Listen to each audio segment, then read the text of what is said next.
Hey, hi, this is Robert Hammond, author, screenwriter, consultant, and I'm talking to Rabbi Sol Solomon on Dave's Gone By on UNC Radio. Oh, shalom, my friends. This is your old buddy, Rabbi Sol Solomon, founder and spiritual leader of Temple Sons of Bitches in Great Neck, New York. And what does it mean to be Jewish? What is the iconography of our people? Oh, sure, there's the Torah, there's the Jewish holidays. More importantly, there's Fiddler on the Roof and the Ten Commandments. What would Passover be without putting on the television set and watching Cecil B. DeMille's classic movie with Charlton Heston and Edward G. Robinson, who, of course, always makes me think of Egypt. Ladies and gentlemen, Cecil B. DeMille would have been 135 years old on August 12th. And so to celebrate that and the 69 other movies that he made, I said 69, we're talking with an expert on that film director. His name is Robert Hammond. He is a producer and director himself, as well as an actor, as well as a teacher, as well as the author of a couple of books about DeMille and books about self-help and self-actualization and getting out of debt. So there's a lot to talk about with our guest in the neighborhood, Robert Hammond. Shalom, Robert.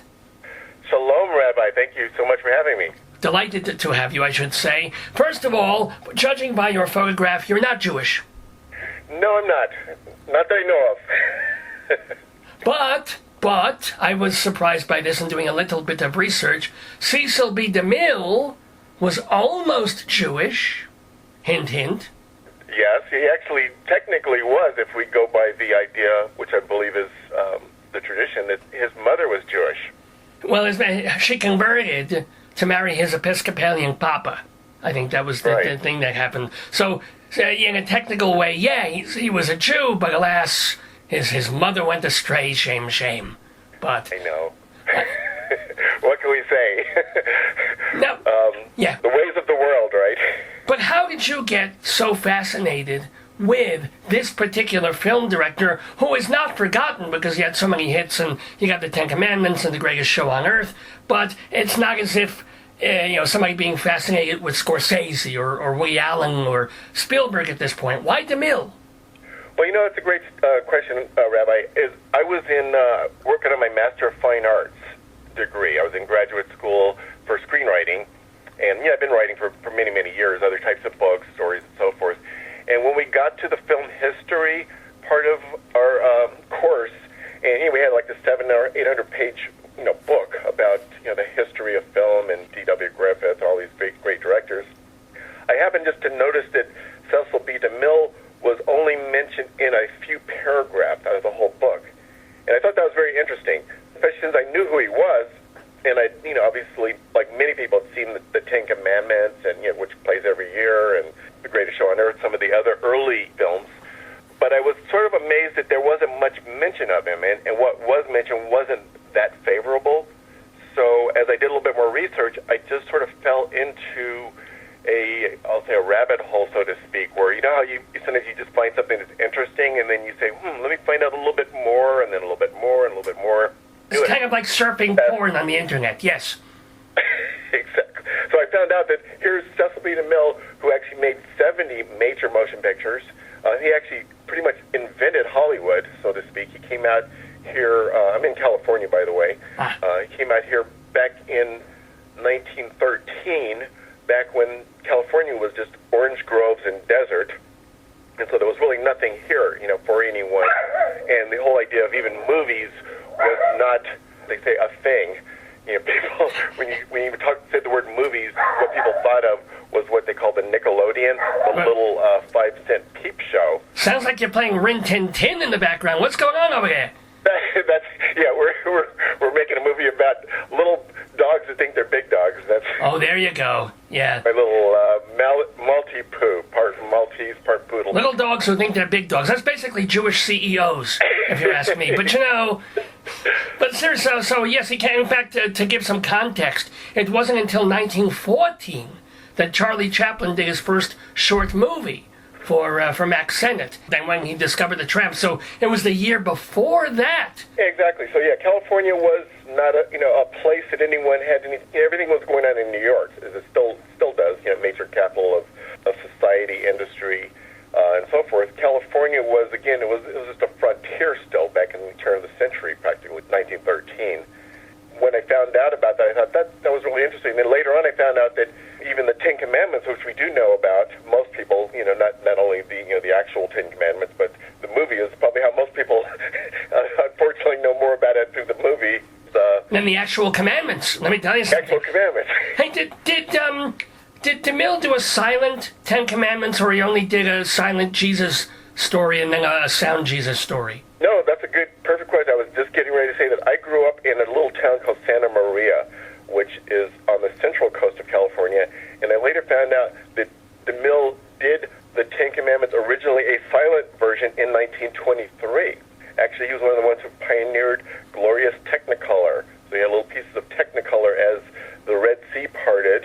In 1923? In 1923, yeah. That's a great movie. If you ever get a chance to see it, it's actually it's a modern, at the time, a modern story, about people in that day and age. However, then it connects back and then flashes back and then does the full basic version of the Ten Commandments, with Moses and the golden calf and the orgies, which... Oh, yeah. Now it's... Love the orgies. He was, just a quick aside, DeMille was actually, as he was making the Ten Commandments, he had pretty much broken most of them with along his way. And with the decadence in Hollywood surrounding him, with some of the scandals we may mention, like Fatty Arbuckle scandal, who basically a woman prostitute died during an orgy at his place up in San Francisco.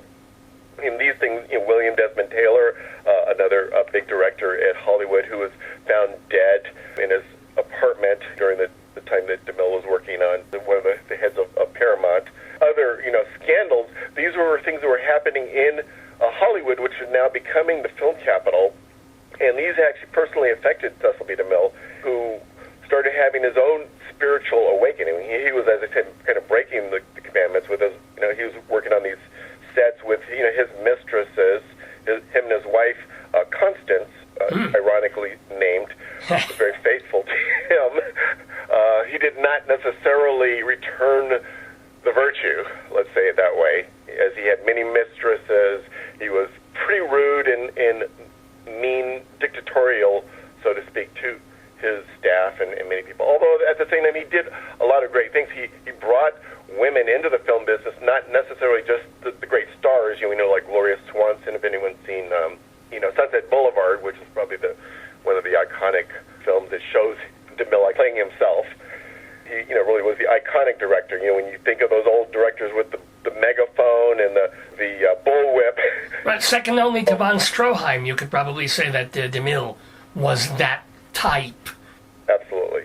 The other thing that people might not know is, out of the 70 films that he did, okay, he did a few religious epics for which he is best known, but he also did lots of other kinds of movies. What are one or two Cecil B. DeMille gems? I assume you researched a bunch of his movies when you were doing your MFA. What are one or two films that we ought to seek out, either from the silent or sound era, that are good and that we'd be kind of surprised that DeMille did?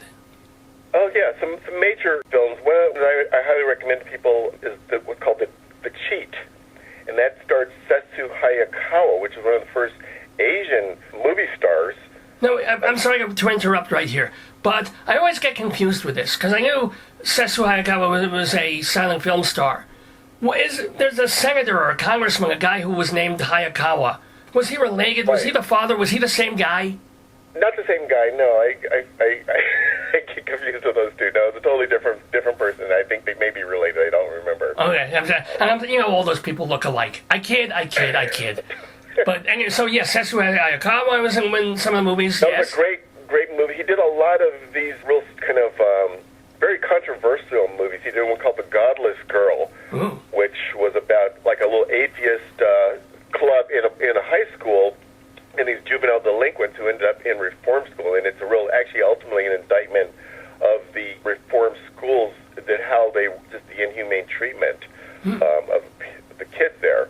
He did one, The Little American, which was not a silent film, but it was had starred Mary Pickford. Oh, wow. Very, very great. And he did a movie called Reap the Wild Wind, which Wayne. Ooh, how was it? And it was very good.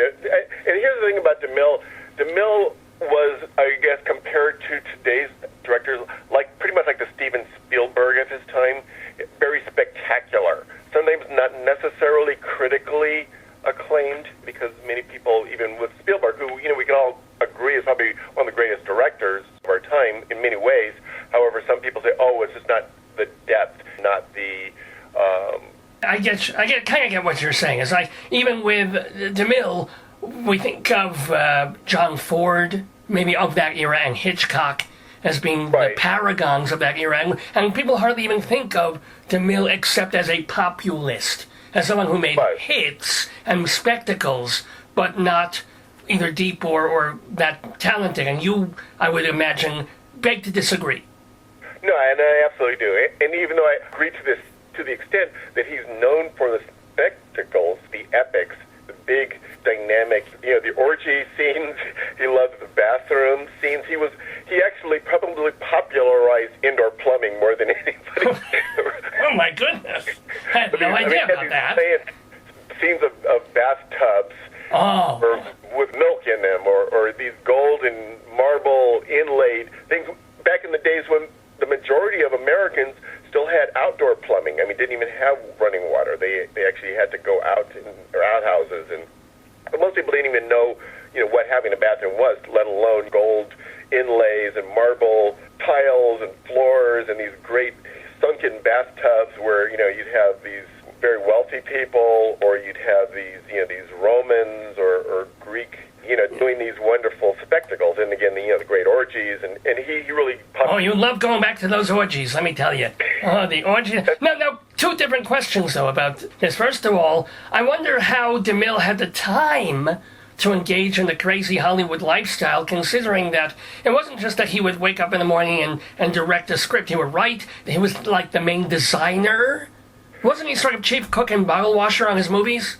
On both sides. He definitely was hands-on in the development. He was one. He really said the movie's not really made on the stage; it's made on the page. That was his big thing. So, you spend all your time writing it, storyboarding it, designing it, figuring out exactly what this thing's going to look like. So then, when you do direct, which he definitely did hands-on, things would go the way he already had envisioned it. But he did, as I mentioned earlier, he brought in women. He had one of his top screenwriters, Jeannie McPherson, who he also was one of his top mistresses. Oh, well. And then Ann Balkins, a film editor, again, one of his mistresses. But these women, even though it was like his harem, they were very dedicated. He brought them into a new industry, kind of like the Silicon Valley of the day. There was no movie industry until DeMille and these others, D.W. Griffith and Matt Sennett and all these. This is the early 1900s, 1913 up to through the 20s, and he really ushered in that whole golden era and golden age. And he actually really made the first, what we call a feature film. Going back from again those Nickelodeons, which is like a little 5-second peep show of some woman taking off her clothes, or a train, coming through, or a lion tamer. Metaphorically, yeah. Getting back to the dissipated living and the orgies, and especially the dissipated living, but connected more to you, part of your life story, is that, you got your MFA, you're producing films, you're writing these books, you're published, etc. But your early life, at least as a teenager, and I guess in your early 20s, was nothing like that. No, it wasn't. In fact, interesting that you mentioned that. Yeah, I had my own dissipated life. Yeah, I grew up, my father's a doctor, my mother's got her own career. So I lived in a nice kind of a Cosby-like family. Well, Cosby before we knew what Bill Cosby was, but yes. Yeah, before, without, with minus the rapes and the... Yes, it was Cosby minus the rapes. Exactly, yes. But, if you can picture the Cosby Show, we'll just use that as the background. That was like me, but then picture Theo Huxtable. I gotcha, yeah. He became like a drug addict and a criminal juvenile delinquent. You did? Why did you do that? I don't really have one answer other than just I was a rebellious teenager. I got called in the wrong crowd. It was like in the late 60s, so there was a lot of experimentation. So we say in the summer of love, and I thought, this is really a wonderful way of thinking about things. The drugs at the time seemed very innocuous, the psychedelic era, and that's I got caught into that and a lot of different spiritual and rebellious anti-establishment realm. So that was sort of where I started, but I ended up sinking lower and lower into the lowest common denominators of that, which actually became the hard drugs. And so it took me many, many years, having fallen down that path, to slowly find my way back. See, I understand the Summer of Love and trying all these different things and going to Woodstock. I don't understand necessarily becoming the bad guy, thief, pre-gangster, gangster, and even getting onto, like, heroin. You were on heroin for a while. I was on heroin for many, many years. Years, great. One of those things that very few people ever go that path, although it's becoming more of an epidemic now, unfortunately. It's a whole other story there with a lot of the prescription opioids. Can I ask you, I never intend to, but what is heroin really like? Is it like eating a Blintz, where it's lovely, it's delicious, and then a half hour later you can't get off the couch? Is it like that? That's probably about as close as I've ever heard. A really rich, delicious Blintz, you know. It's wonderful in the sense that, I mean, I guess what I'd probably compare it more to is if you had an orgasm that lasted for 4 hours. Count me in. And were best alcohol that didn't get you totally drunk, but just took away the pain. And you add the Blintz on top of it. So it's a chemical reaction that puts a person in a numb, blissful state. But as soon as it wears off, you need it. It wears off. You need it instantly again. You can't just need it more and more. As the good news is that everyone does not get addicted to it. In other words, people, if you have a hip replacement, you break an arm, they're going to give you those kind of narcotics in the hospital. Most people, after you take it for a week or two, and you stop, that's it. But because there's other factors, there's a hereditary kind of a genetic factor, there's a psychological factor, there are social factors. If you don't really have a strong social connection, or your mindset is not really in the right place, those are factors that can lead to a person continuing in overindulging. So it's a very complicated, my undergraduate major was in psychology and sociology, so wow. I think as a lot of psychology majors go to kind of find out what's wrong with me. To understand. That's right, yeah. Have you ever dealt with psychology teachers or psychiatrists themselves? There's a reason they're all in therapy, and it's not just because they're supposed to be. It's like they have to be. You need to learn, right? Yeah, but kicking, because I heard somewhere recently that kicking cigarettes is actually harder than kicking heroin. I find that rather hard to believe. How was it for you to get, were you on methadone for a long time, or did you just go cold turkey? What did you do? I've done it all. I have had in and outs with those drugs, including cigarettes. However, good news is it's been since 1997, since I finally stopped. Wait, cigarettes or heroin? Heroin. Oh, wow, yeah, okay. And the other cigarettes and cocaine and all those other things that I had done. It's been going, on 18, or actually only 19 years now, clean and sober. And I did the methadone at one point. I tried that. That's kind of more of a substitute that can help, but it doesn't necessarily, get you off of it unless you just sort of taper off. I had to actually go to prison. That was my method. Wow. Oh, my God. I didn't even know that part. I've been cold turkey for the past 2 days, but it's leftovers from the turkey that my wife roasted last week. Delicious. Oh, the cold turkey. Yeah, I love that kind. Yeah, that's it. Absolutely delicious. So what the hell were you in prison for? Transporting marijuana and ex-felon with a firearm. Oh, whoa. Wait, what about the firearm? Another story. Okay, marijuana, you wouldn't even be charged nowadays, but what was the firearm thing? Back then, yeah. It was a felony. Yeah. I did a year, 13 months actually, and it was actually fortunate time. At the time I didn't think so, but as most of us have experienced, sometimes the things that happened that seemed bad at the time, and are bad, as far as just the experience of it, can actually be for the best in the long run. And that was what it took for me, is I had to just finally hit that, as they say, hit bottom. And this is me, having somewhat of a responsible life at the time. I had already been a successful author. I had already gotten my bachelor's degree, so I worked for the county of Riverside. I was a counselor. I did a lot of other positive things off and on in my life.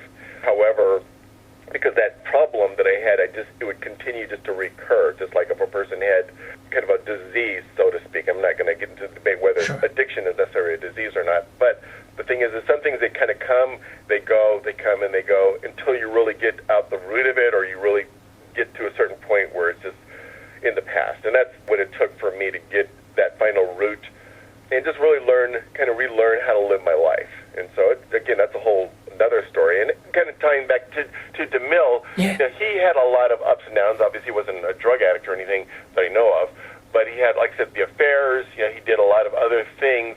And it was during that time when Hollywood was reaching its decadent point. You saw people overdosing. There were heroin addicts back then. Wallace Reed died of heroin overdose. William Desmond Taylor was murdered, possibly drug-connected gangsters and things. Fatty Arbuckle, scandals. And so he had a turnaround, which was one of the reasons why he actually made the Ten Commandments, that first version of it, because he started saying, here, I want to uplift Hollywood. I want to show these stories that are redemptive stories. And again, that original Ten Commandments, and he did movies like Cleopatra, Greatest Show on Earth, so many other stories, Joe and the Woman. He did, like I said, The King of Kings. Did he have any difficulty going from the silent era to the sound era, or was it a pretty smooth transition? He had some trouble with that transition. I mean, ultimately he did come to reign supreme in that realm, but he was not one of the first. The jazz singer was probably the first that most people know. A lot of people didn't believe that sound was going to be a popular thing, just as people didn't think that movies, that nobody would want to see a long movie, more than a 5-minute thing. Nobody believed in home computers. Exactly. The automobile. I mean, when Henry Ford, he said that people, given them what they wanted, he would have made a faster horse. People don't always know what they want. Hey, hi, this is Robert Hammond, author, screenwriter, consultant, and I'm talking to Rabbi Sol Solomon on Dave's Gone By on UNC Radio. Now, can I ask you, you've written a couple of different things about Cecil B. DeMille. You wrote kind of a self-help book based on principles of DeMille. It's called Ready When You Are. It's Cecil B. DeMille's 10 Commandments for Success. Are you even allowed to do? I mean, did you need permission from his heirs to write something like that? No, I didn't. I have met with Cecilia DeMille, his granddaughter, and I met with her. But because DeMille, number one, is a public figure, I'm not taking any copyrighted information from him. It's just like writing a movie about George W. Bush or anyone. You can write Well, that would be a tragedy, wouldn't it? Kidding. Well, that's what I'm saying. You can write about a public figure as long as you're not necessarily defaming them or making up some lies about the person, things like that, which I'm not doing. I'm basically using some episodes from his life, some lessons that he basically taught by the words that not only that he spoke, but by the things that he did. He was a great teacher. He was actually iconic, and as extreme as he was, he was a very creative person. He really battled the business side of Hollywood. Even though he was very, very wealthy and pretty much owned half of Hollywood. Right. By the time it was all over, he was involved with Bank of America, back when it was called Bank of Italy. He actually started really film finance. He actually had his own airline. Good Lord. Not his own private jet, but his own airline. Mercury Aviation. This is back even before Howard Hughes became, an aviator, just like the movie The Aviator. Huh. So the Ten Commandments, Ready When You Are, it's a self-help book. It's a. So what's one example from the book of one of your 10 Commandments based on DeMille's life and ideas? Well, one of the quick one is about be amazed. He looks at things that we more or less just like nature. We just take it for granted sometimes, but he's just amazed by it. And he looks at the stories that he grew up with. That his mother and his father taught him about from the Bible. The Exodus. Which is just such an amazing story, as we probably all know. Most people who've seen not only just the movies but read Exodus. Sometimes it's easy to sort of take it for granted. Oh yeah, that either happened or didn't happen, and that's it. But fortunately, those stories have been kept alive. He's very amazed by them, and he really thinks big. And was also very humble. He brought in people who knew better than him. So I kind of asked earlier about does he do everything? No, even though he has his hand in it all, he brought in people and let them do their design. He brought in the best photographers and cinematographers and lighting people, and he really pioneered a lot of that. He actually pioneered new types of lighting, brought in people who knew things that he didn't know. Wow, okay. Again, but it's a call for people to rediscover the movies of Cecil B. DeMille. And now that you've got YouTube and you've got so many ways and Netflix and things like that, people can do that easily in a way you couldn't 30 years ago. I could go to the Museum of Modern Art or something, or pray for public television to show it. So this would be an ideal time with DeMille's 135th birthday coming up this week on August 12th. A great time to dig out something besides, not that I have anything against Moses and the Ten Commandments, chas v'chalil, but, to discover further what Cecil B. DeMille has done. But let's talk a little further about what our guest in the neighborhood, Robert Hammond, has done and is doing. What I'm also curious about is, you were at a low ebb in your career, in your life, even though you've already been sort of a successful author, but then you built that back up and you've achieved stability and some financial success. So you've written books as well, nothing to do with filmmaking, but to do with your economy, if you have personal debt, savings banks and things like that. What are some tips you can give us to do with our money when the banks are giving us 0.0000% on our CDs and our 8-track tapes? That's a great question. My first book actually was called Credit Secrets. I wrote that years ago because I had messed up my credit, and my credit was so bad I couldn't even open up a savings account. Oh, why? So the lessons that I learned there, and what I would just tell everybody is pay your debts down, because if you're paying, like you said, you're not going to get any money for your savings or for your investments in the bank. They're going to give you less than a percent or two. But if you borrow money and you're using your credit cards and you're holding those interest payments out or paying just the minimum, you're going to be paying a lot back. You're going to be paying 10%, 20%, sometimes more in the long run. So that's my biggest thing is like what I say, life after debt. Debt becomes like a slavery, and it's not to say that you should never borrow any money, especially buy a car or a house, if you can manage it smartly. Well, let me ask you: when you produce a movie, you do an LLC? It's not you. You're protected, I assume. How do you raise the money? How do you save the money? How do you get the money? Because to make even a video movie is not cheap. No, it's not. However, there's a long range and different ways of doing things. Everything from the super micro low budgets nowadays. I mean, fortunately with digital technology, people can actually do a crowdfunded or even make this on the low end, obviously. Small budget movies with digital. I mean, even like with iPhones, so to speak. But not necessarily going to make a great big movie that way. Bigger movies, you are going to deal with financing. However, the more that you can bring to the table, the more that you personally, not necessarily saying that you have to raise all the money yourself, but what you do, you sell the rights to distribution. That's where a lot of that's one of the hardest part of it is getting the distribution. And if you can get where you can pre-sell your foreign rights, oh my!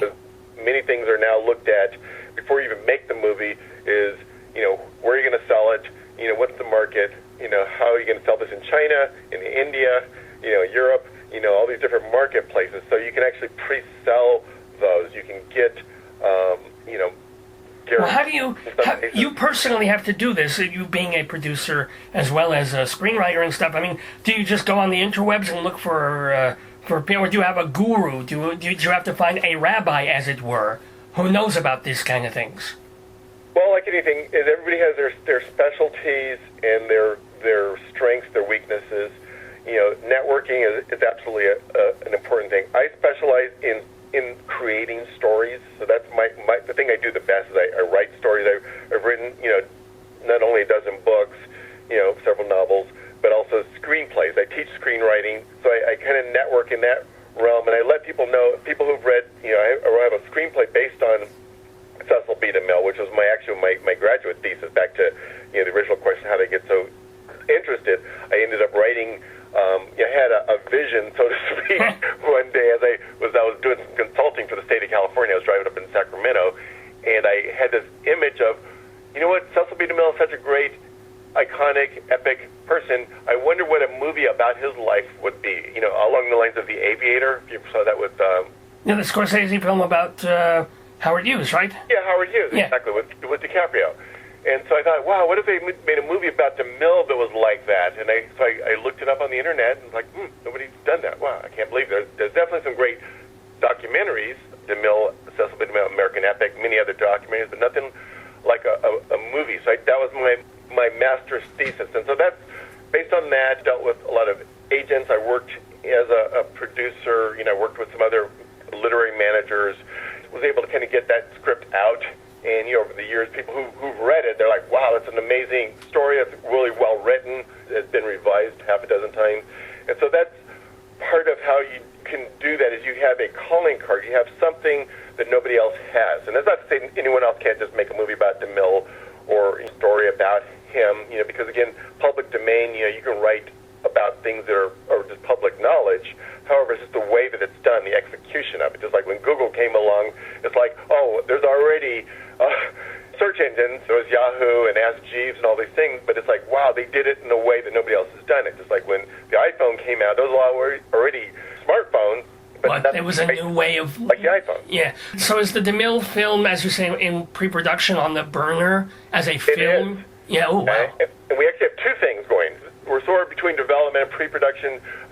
I have producers, I have finance people, which is kind of what I'm doing. And I can't really go into all the specific details as far as who's involved, but just imagine A-list, high-level people in two separate projects, one being a film version along the lines of The Aviator, big type of story, his life. But the other one, more of if you think of Mad Men, New York in the 60s, right, the Madison Avenue, but think of that about Hollywood and think about Boardwalk Empire. Right. If you've seen Boardwalk Empire, think of the 20s of Atlantic City, but now take those two ideas, put them into Hollywood in the Roaring 20s. Okay. And with DeMille being like the Nucky Thompson, the Godfather, the Don Draper, kind of the head guy, with all the scandals going on, the glitz, the glamour. I gotcha. We're doing a TV show, basically, a cable series about, not just about DeMille personally, although he's like the main kind of behind-the-scenes character. But that whole Hollywood scene of the Hollywood, time. Yeah. Like the Nathaniel West Day the Locust kind of... yeah, you got a lot of that. Milieu. Again, think of, like Boardwalk Empire, where you go through the whole Roaring 20s, but then you keep moving forward, scandals and the sizzle and the scandals. Can I ask you, Robert Hammond, but before we let you go, I want to ask a little bit, because you mentioned that you do teach screenwriting and creative writing. Where? Well, I've taught at a few colleges, University of Maryland, University of Southern New Hampshire, Brandman College. Right now, I'm not teaching right now because I'm just kind of gearing up for this other project. I was doing a lot of other consulting. I have some consulting I do with some Silicon Valley, with a company here in Silicon Valley, which I'm in Northern California. Well, what are they asking you about? What do they want to know? Storytelling and creative communications. How do you get messages out there? How do you really reach people with... Every business is really a story, and every person has a story to tell. Most people just don't really connect with it, though, because it's not just about me. It's about those emotions, those images. It's about the Israelites parting the Red Sea. It's about DeMille battling his inner vices in competing studios so he can make these blockbuster biblical epics against the backdrop of scandal. Here we go to the scandal and the orgies again. Cannot let that go. But when you teach screenwriting, what are the one or two things that you want to impress most upon these young people who are handing you their first drafts or second drafts? And what have you been seeing when you have been teaching the course? What's been coming out? Is it all like Spider-Man 4? What are kids writing about? Okay, well, I would say the two lessons or things I have to always remind people of is, number one is it's kind of a cliche, but it's show, don't tell. In other words, don't just tell me what happens, show it to me. Don't just, say the moon is shining. Just describe, the broken glass is glistening, in the moonlight, as they walk down, the stairs, to this cathedral or whatever. So you show and you visualize, emotionally, with all the senses, the images. And so it's all about visual what do you see in this scene? Don't tell me this person realized X, Y, Z, because we're not. What does that look like? I gotcha. That's number one. Mm-hmm. Number two is the hero's journey. That template, popularized by Joseph Campbell, later Chris Vogler, and others. That's sort of the storyline that kind of underlines. If you go back to even to like the story of Moses, and other, heroes. Whether they're the true stories, like that, or Star Wars, or Harry Potter, or as I said, Spider-Man. There's this epic, origin story, an epic, transformation, even like in the Matrix, kind of a, overcoming, these impossible odds. The crossing the Red Sea. I mean, that's impossible odds. Let my people go, coming out of Egypt. Those are stories. And that basic design of a story, which underlines is something that we all connect to. And that's why we still want to see the Ten Commandments, and we still love, that's why, when you have these ceremonies, like Passover, and things like that, we celebrate a story that we all connect to, because we're all related to each other, ultimately, regardless of religion, regardless of culture. We are part of this human race. We all go back to this idea that we want to see success in life, we want to see good win. So that's what I encourage people to tell those kinds of stories about the hero's journey, and we can find ways of showing how good overcomes evil. It's not necessarily a black and white thing where it's just like one person's totally good and the other two-dimensional type of thing. I think it's interesting that it does echo your life. You had something of a heroic journey on some level of going to the depths and doing bad, naughty things, and then coming out of that again and contributing a lot to society, creatively, and helping kids in school. I mean, that's great. That is it. That's like the end of the hero's journey. It's just like Moses, just keep going kind of back to that, or Cecil B. DeMille. You go through these dark times, like Moses killed a man, he married another woman, he did a lot of things that might not necessarily have been proud of doing. However, he could still be used to help many, many people. Just some interesting stories about when they were filming the Ten Commandments in both times, the 1923 version and others, when they did, especially that scene of the Israelites coming through the Red Sea, I mean, people literally wept because it was just such a moving, they actually had Jewish people, they actually had tents set up, where they had their kosher meal tents, but just the music, the epic scene, people just connected, regardless of what anyone else's religion were. DeMille, as he watched them come through that triumph, we all love that sense. Here, the person made it through these impossible odds. It has been against, I was going to say against all odds, but no, I think, I knew the odds would be more than 50-50 that you would be a wonderful guest, and it has turned out to be like 1 to 100 that yes, you were. So it has been well, I really appreciate your time, Rabbi. It's been very wonderful. I want to remind everybody that if you're interested in the consulting work that Robert Hammond does, or reading his books, or when he starts teaching again, taking one of his courses, or certainly checking out the movie that he'll be doing in the next year or two about DeMille, and then maybe the TV series too, Robert Hammond Consulting.com. Robert Hammond Consulting.com is the place to go. Last question for you. How are you involved, or at least you get a thank you credit, on Hollywood Shuffle, the Robert Townsend film?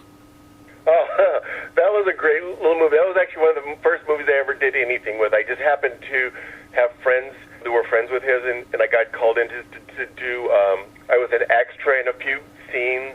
Just got to meet with him and just do a little bit of help in the background, sort of helping, working with some of the stars, including Keenan Ivory Wayans and Damon Wayans and people like that. So I was just sort of in the background. I played a few scenes. I kind of helped out some of the other stars. So I got a little thank you, and that was about it.